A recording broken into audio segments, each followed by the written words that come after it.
Assalamualaikum warahmatullahi wabarakatuh. Perkenalkan, saya Ika Yunita, saya dari jurusan Pendidikan Agama Islam.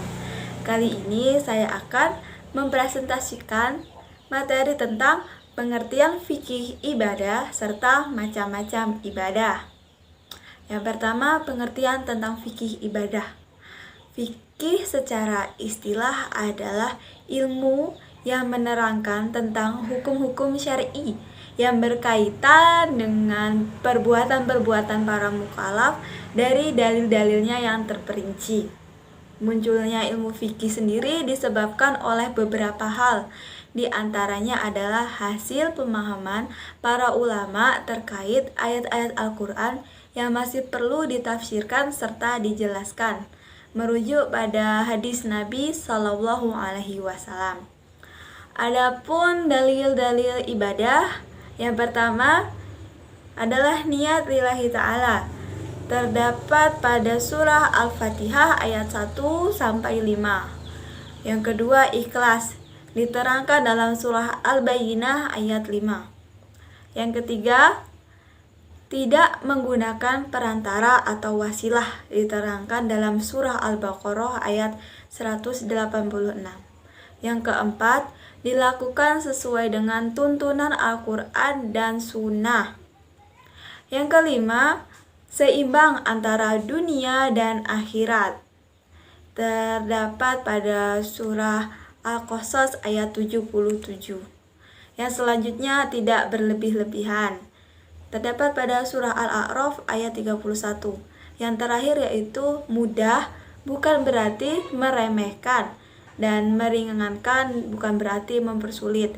Diterangkan dalam surah Al-Baqarah ayat 286. Selanjutnya yaitu macam-macam ibadah.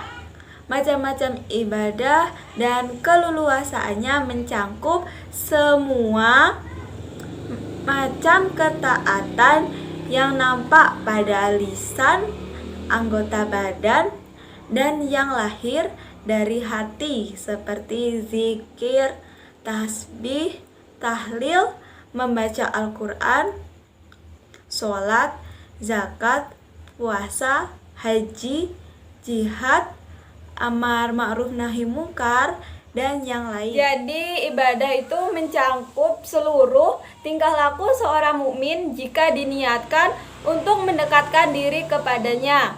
Bahkan adat kebiasaan yang mubah itu bisa menjadi bernilai ibadah jika dilakukan dengan niat untuk taat kepadanya, seperti makan, minum, tidur, mencari nafkah, dan lain sebagainya.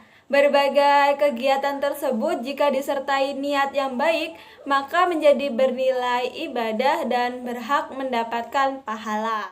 Selanjutnya yang akan saya bahas adalah prinsip-prinsip, ruang lingkup, serta syarat diterimanya ibadah.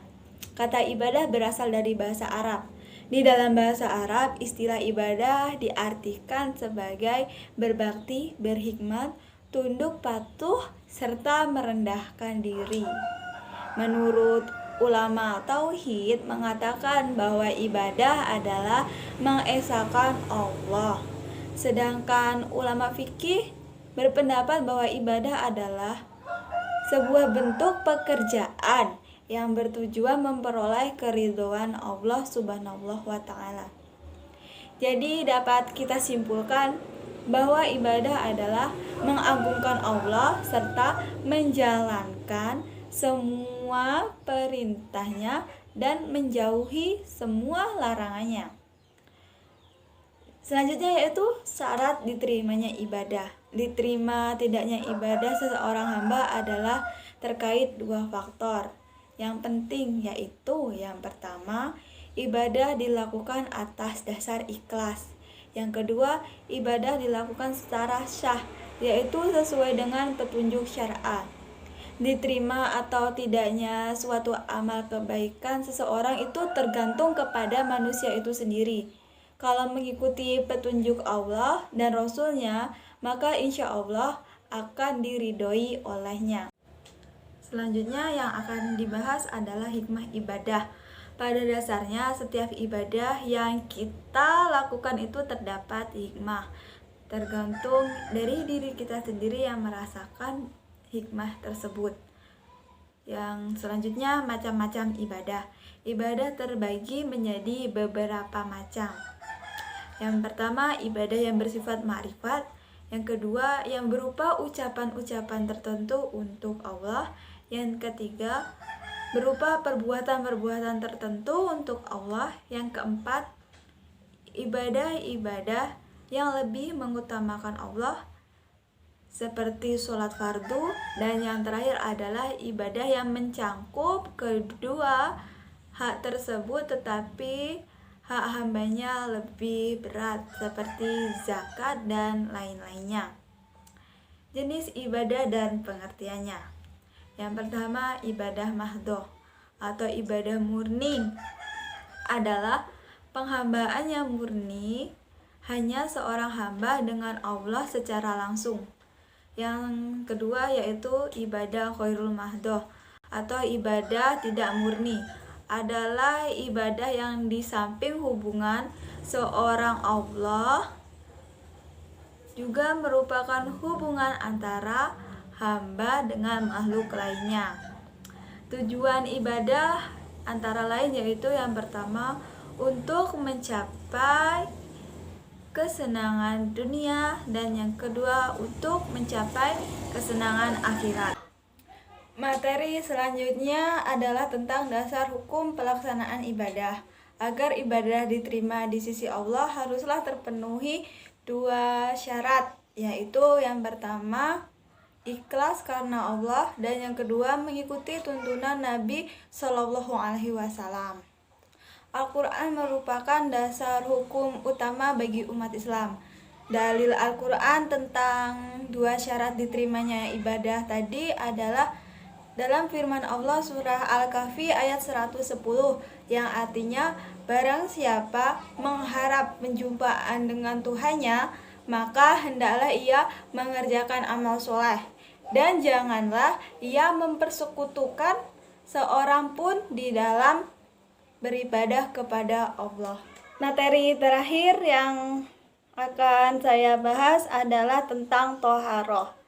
Membersihkan jasmani dan rohani, salah satunya adalah dengan cara bersesuci atau toharoh. Menurut pengertian bahasa, toharoh adalah sikhat masdar yang artinya suci. Sementara menurut istilah ulama-ulama pakar fikih, toharoh itu sendiri adalah menghilangkan hadas atau menghilangkan najis. Dasar hukum toharoh terdapat pada firman Allah Quran surah Al-Baqarah ayat 222 yang artinya sesungguhnya Allah menyukai orang-orang yang tobat dan menyukai orang-orang yang mensucikan diri. Toharoh ada dua macam. Yang pertama yaitu toharoh batin atau spiritual, yaitu toharoh dari kemusyrikan dan kemaksiatan. Toharoh ini biasanya dilakukan dengan cara bertauhid dan beramal soleh.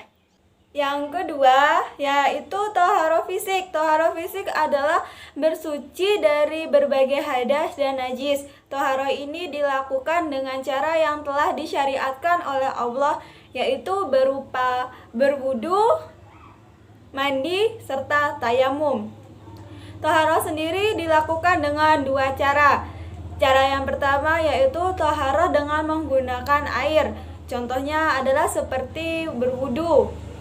Berwudu adalah salah satu cara menghilangkan hadas dan najis dalam rangka sahnya sholat. Yang kedua adalah toharoh dengan menggunakan debu yang suci, seperti tayamum. Tayamum ialah mengusap debu ke bagian muka dan kedua tangan hingga siku dengan beberapa syarat. Tayamum adalah pengganti wudhu atau mandi sebagai keringanan untuk orang yang tidak dapat memakai air karena berhalangan atau pengganti air karena tidak ada air. Sekian materi yang dapat saya sampaikan. Mohon maaf jika ada kesalahan dan saya mohon ampun kepada Allah. Saya akhiri. Wabillahi taufiq wal hidayah. Wassalamualaikum warahmatullahi wabarakatuh.